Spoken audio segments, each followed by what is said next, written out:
Saudara-saudariku terkasih, salam sehat dan sukacita selalu, berkah dalam. Sudah kita memberi senyum hari ini, Senin 16 September 2024. Gereja memperingati Santo Cornelius dan Santo Cyprianus, Paus dan Uskup. Kita awali permenungan kita hari ini dengan tanda kemenangan Kristus dalam nama Bapa dan Putra dan Roh Kudus. Amin. Permenungan kita diambil dari Injil Lukas bab 7 ayat 1 sampai 10. Setelah Yesus selesai berbicara di depan orang banyak, masuklah ia ke Kapernaum. Di situ ada seorang perwira yang mempunyai seorang hamba yang sangat dihargainya. Hamba itu sedang sakit keras dan hampir mati. Ketika perwira itu mendengar tentang Yesus, ia menyuruh beberapa orang tua-tua Yahudi kepadanya untuk meminta supaya ia datang dan menyembuhkan hambanya. Mereka datang kepada Yesus dan dengan sangat mereka meminta pertolongannya, katanya, "Ia layak kau tolong, sebab ia mengasihi bangsa kita, dan dialah yang menanggung pembangunan rumah ibadat kami." Lalu Yesus pergi bersama-sama dengan mereka.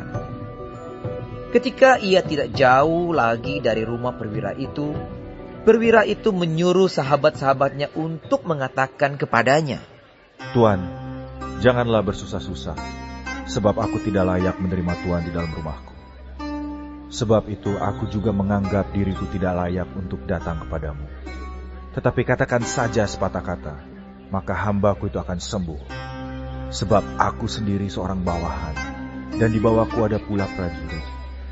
Jika aku berkata kepada salah seorang prajurit itu, 'Pergi,' maka ia pergi. Dan kepada seorang lagi, 'Datang,' maka ia datang.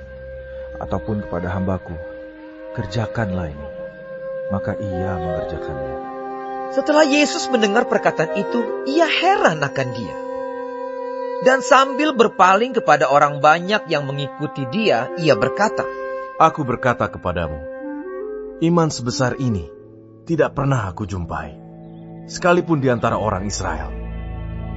Dan setelah orang-orang yang disuruh itu kembali ke rumah, didapatinyalah hamba itu telah sehat kembali. Saudaraku yang terkasih, dalam Injil hari ini kita mendengar kisah perjumpaan Yesus dengan seorang perwira di Kapernaum. Perwira itu seorang Romawi yang baik dan sangat mengasihi orang Yahudi. Ia mengasihi hambanya yang sakit. Ia meminta orang tua-tua Yahudi datang kepada Yesus untuk meminta agar ia datang dan menyembuhkan hambanya.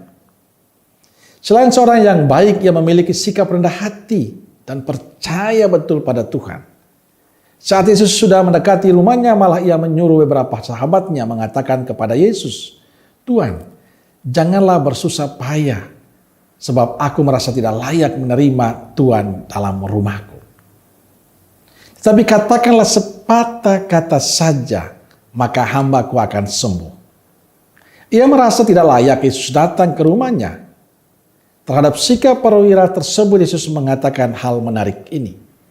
"Aku berkata kepadamu, di Israel pun iman sebesar ini belum pernah aku jumpai." Dan setelah orang-orang seluruh suruhan itu kembali ke rumah, mereka mendapati hamba yang sakit itu sudah sehat kembali. Saudaraku terkasih, sabda Tuhan hari ini mengingatkan kita akan kepedulian dan bela rasa kita pada sesama. Sikap peduli dan bela rasa ditunjukkan perwira yang diceritakan dalam Injil. Walaupun dia seorang perwira dengan status yang baik, tapi dia mau tetap peduli pada sesamanya, pada hambanya yang sakit. Paus Fransiskus dalam kunjungan ke Indonesia menekankan sikap peduli, sikap bela rasa dengan sesama yang lain.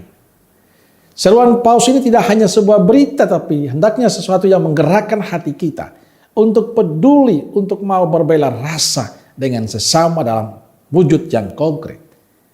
Ditunjukkan oleh perwira dalam Injil. Dia tidak hanya memerintah, tapi dia menunjukkan kepedulian itu dengan minta supaya Yesus menyembuhkan hambanya. Pertanyaannya, apakah kita peduli dengan sesama kita? Apakah kita memiliki perhatian pada mereka yang menderita? Apa kita memiliki bela rasa pada mereka yang menderita? Mari kita belajar dari kisah Injil hari ini. Dan jadikanlah diri kita perpanjangan tangan Tuhan pada semakin banyak orang yang membutuhkan pertolongan kita. Hendaknya kita selalu memiliki kepercayaan, keyakinan akan kuasa Tuhan dalam kehidupan kita. Karena bila kita tulus melayani, tulus memberi, tulus untuk melakukan sesuatu, tangan Tuhan selalu bersama kita. Lakukanlah itu dalam kehidupan harian kita. Amin. Semoga Allah yang Maha Kasih memberkati saudaraku sekalian, Bapa, Putra, dan Roh Kudus. Amin. Roh Kudus Nazaret, doakanlah kami berkah dalam.